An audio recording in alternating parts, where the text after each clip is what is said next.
colegas,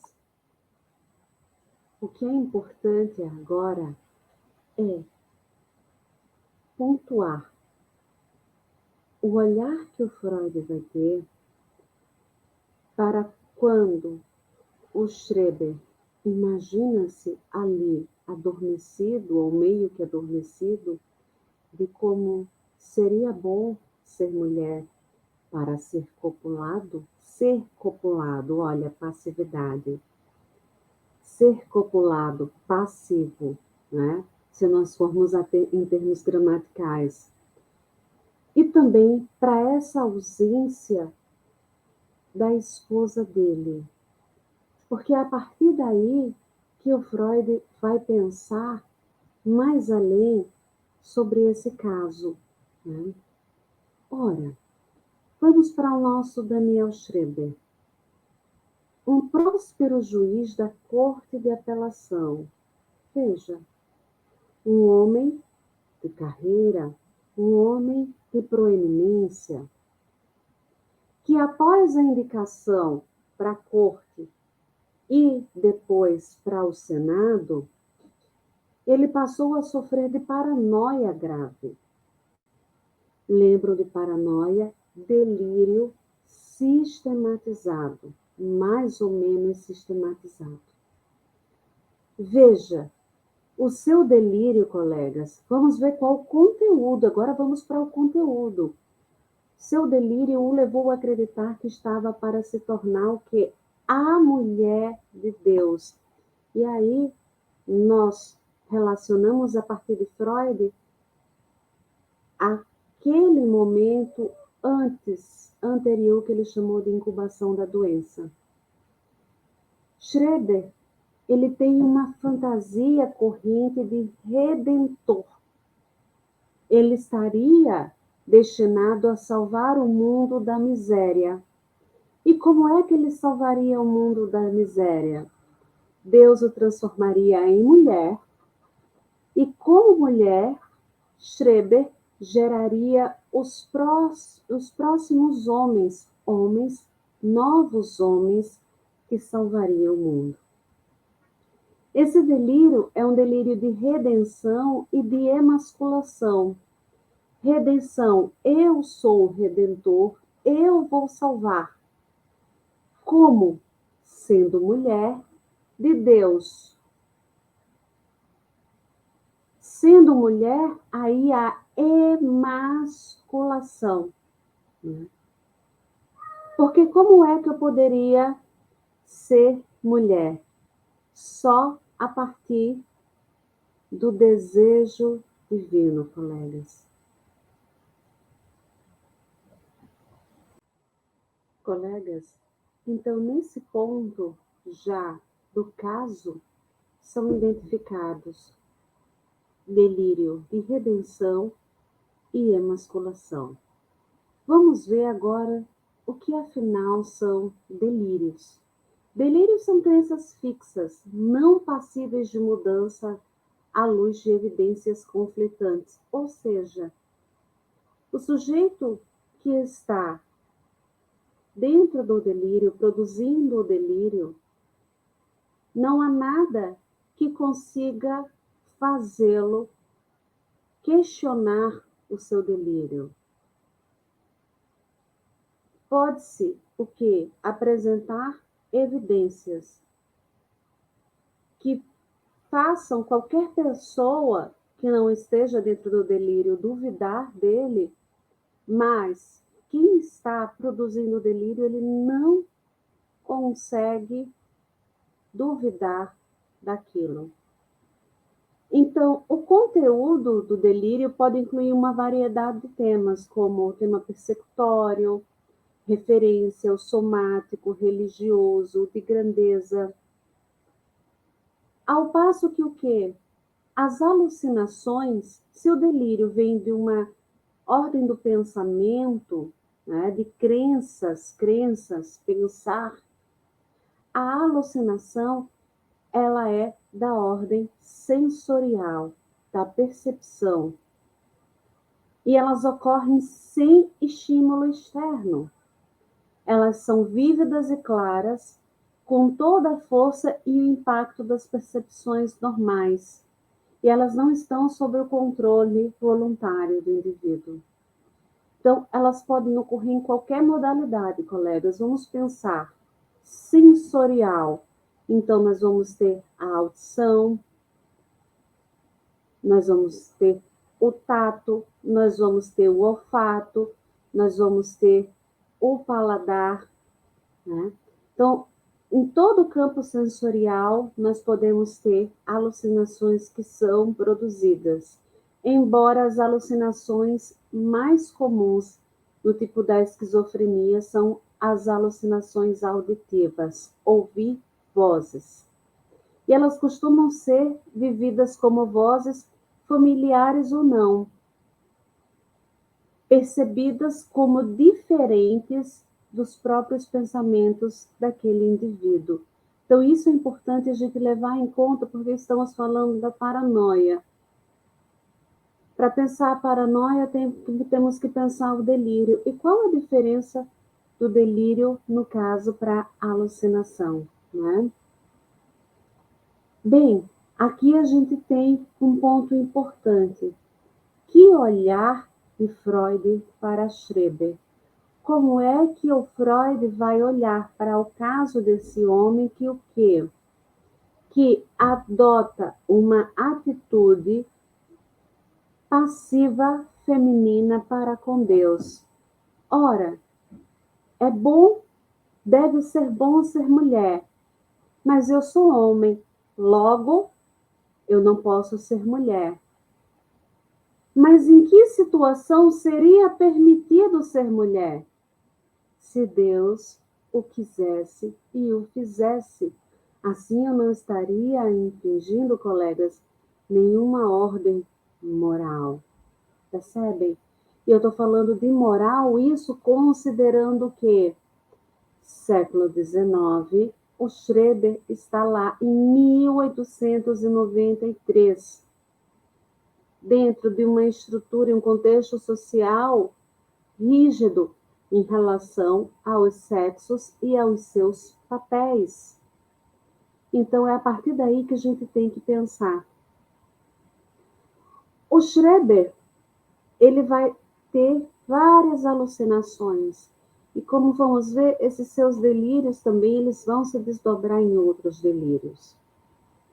Então, ele vai ter alucinações de pássaros miraculados.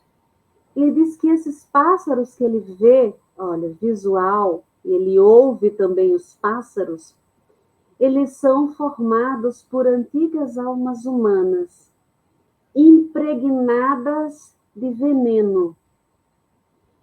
E esses pássaros, para ele, repetiam frases sem sentido, frases que o Freud vai trazer em latim, né, que não tinham sentido, misturavam palavras, mas o Freud vai identificar vários elementos femininos dentro dessas frases.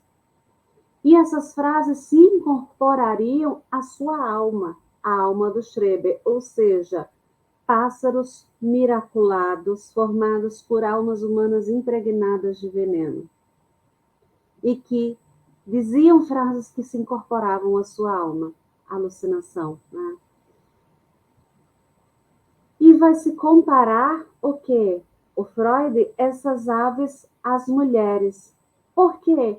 Porque esses nomes ditos pelas aves, desculpem, colegas, eles se refeririam a mulheres ou nomes femininos.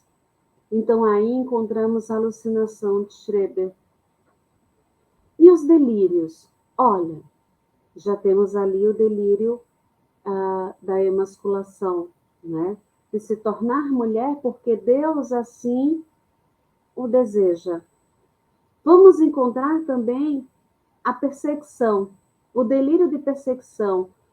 Lembram que ele foi internado na clínica do Dr. Fleischmann, o seu primeiro médico. Nessa época, Deus, ele desenvolve um delírio de que Deus era o seu aliado. Deus era aliado de Schreber, o amava, né? Olha só, a erotomania, ser amado, desejado. Após tentativa de assassinato de uma alma, Deus também passa a ser seu perseguidor. Então, para ele, tanto Fleschzig passa a persegui-lo, como também Deus. E Deus vai se aliar ao Dr. Fleschzig para persegui-lo. Então, isso vai se dar o quê, colegas? Na sua segunda internação, naquele momento de incubação, que ele pensa, vou retornar para a clínica, e depois ele desenvolve, né, uma série de delírios e alucinações. E a sua megalomania seria o quê?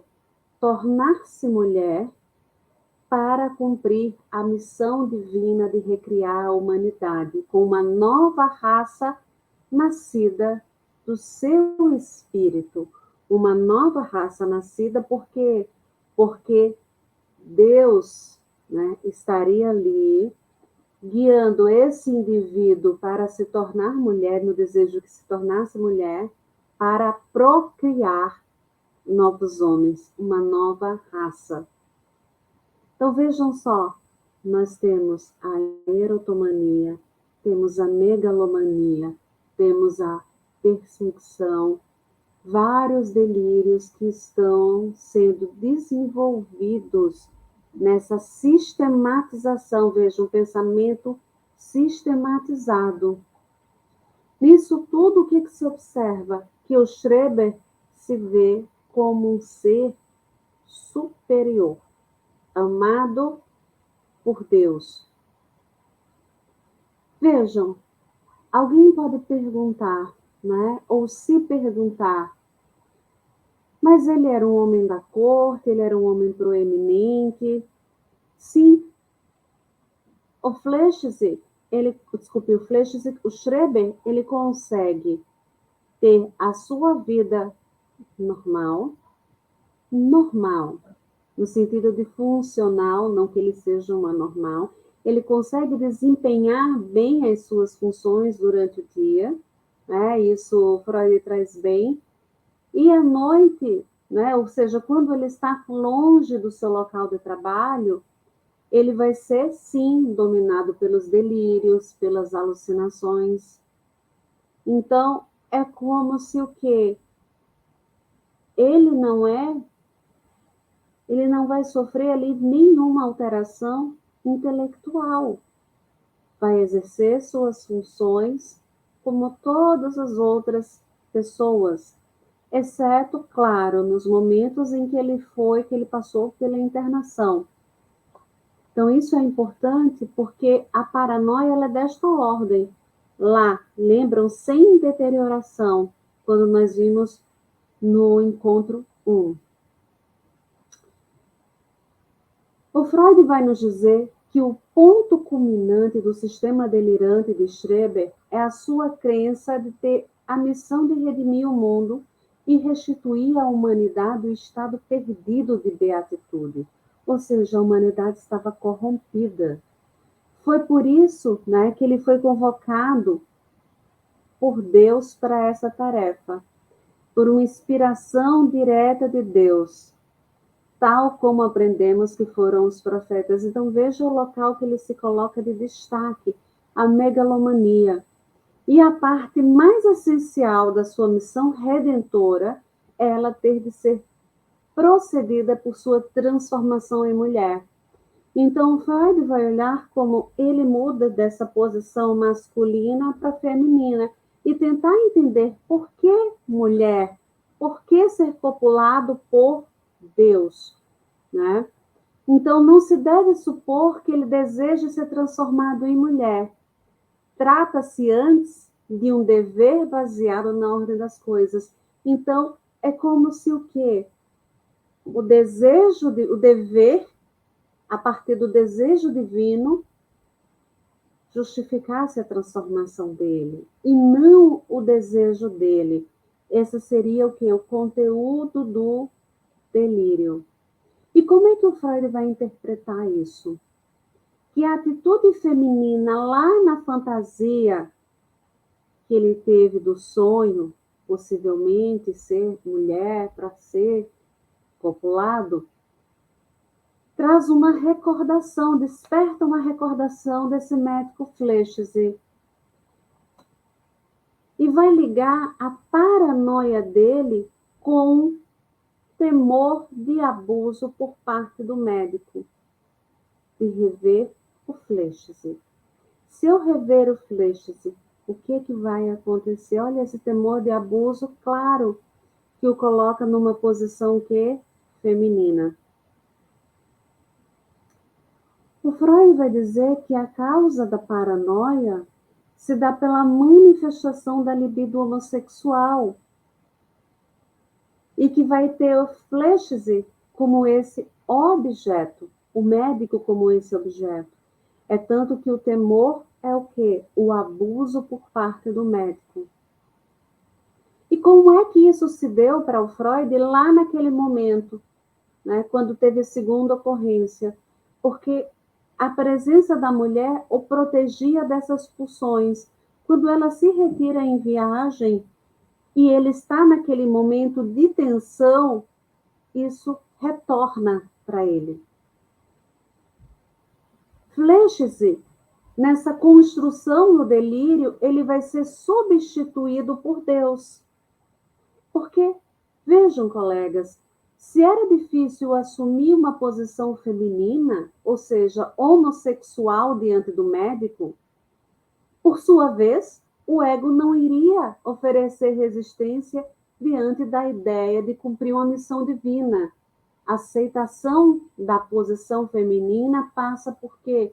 Por uma missão divina, porque Deus quer, não porque eu desejo. Então, a gente está vendo aí o que o Freud está construindo é como esse delírio, ou o conteúdo desse delírio, se constrói dessa maneira, essa erotomania, ser amado pelo médico, depois o quê? Por Deus. Como eu não posso aqui assumir minha posição feminina ou homossexual, esse médico vai ser substituído por Deus. Logo, colegas, o que se tem aí? Uma satisfação desse eu no delírio de grandeza, a megalomania, e na erotomania. Então, é isso que o Freud vai observar. Porque se o perseguidor Fleschzer fora originalmente uma pessoa a quem o Schreber amara, ou seja, amou em algum momento, então também Deus deveria ser simplesmente o reaparecimento de alguém mais que ele amara. O Freud está construindo uma cadeia. Se Fleschzer foi uma pessoa que ele amou, Deus também foi uma pessoa que ele amou. E quem é Deus dentro dessa construção afetiva e de reminiscência da criança? O pai. Fleschzer era médico e o pai do Schreber era médico. Então, dá-se aí, olha, esse deslocamento por transferência de uma figura paterna, que é a transfiguração do médico em Deus na fantasia infantil, do pai em Deus na fantasia infantil. Por isso que esse Deus retorna no delírio do Schreber. Então, o Freud afirmou que a revolta do Schreber contra Deus vai se ligar com a figura paterna e a homossexualidade recalcada, sendo isso a base do delírio. Ou seja, o amor transformado em ódio, colegas. E aí a gente tem a questão da ambivalência afetiva, que já vinha sendo trabalhada por Freud em outros casos, serviu de combustível para o surgimento paranoico. O que nós vamos retirar aqui do Schreber será o complexo paterno, uma fantasia e um desejo. O que o Freud diz é que, sobre tudo isso do Schreber, que ele pode ter transformado uma fantasia de que, se fosse mulher, trataria o assunto de ter filhos com mais sucesso e pode ter assim retornado, colegas, a uma atitude feminina em relação ao pai, uma atitude feminina infantil que ele apresentou nos primeiros anos de infância. O que o Freud está nos trazendo aqui, podemos ler e conduzir, é que aquele momento da vida do Schreber, o fato dele não ter filhos, o fato da doença, do desencadeamento da doença, o colocou que fez com que ele retornasse a uma atitude feminina em relação ao pai, a uma atitude passiva dos primeiros anos de infância, colegas. E isso teria o quê? Formado o conteúdo do seu delírio para o médico dele e depois o quê? Para Deus. Ou seja, qual a melhor forma de ter filhos, senão sendo a esposa, a mulher, a escolhida por Deus? Qual a melhor forma de poder lidar com essa homossexualidade, senão sendo um dever divino? Sobre a paranoia, o Freud nos diz que é necessário buscar a especificidade da paranoia em outra coisa, na forma peculiar assumida pelos sintomas. E nossa expectativa é que o responsável por ela não serão os complexos, mas o mecanismo de formação de sintomas ou a repressão. Diríamos, segundo Freud, que o caráter paranoico está em que, para defender-se de uma fantasia de desejo homossexual, reage-se precisamente com o delírio persecutório de tal espécie. Então, percebem, colegas, como o delírio persecutório diz do conteúdo. Se o sintoma lá na neurose dizia desse conteúdo, mas de forma simbolizada, aqui o delírio persecutório, ele é como sintoma, a fantasia retorna o quê? De fora. Está retornando de Deus, está retornando do médico. Por isso que a psicose, ela vai ser caracterizada pelo retorno externo, o que diferencia bastante do que vai ser a sintomática da neurose. Então, ficamos aqui com esse início da clínica das psicoses a partir do caso de paranoia.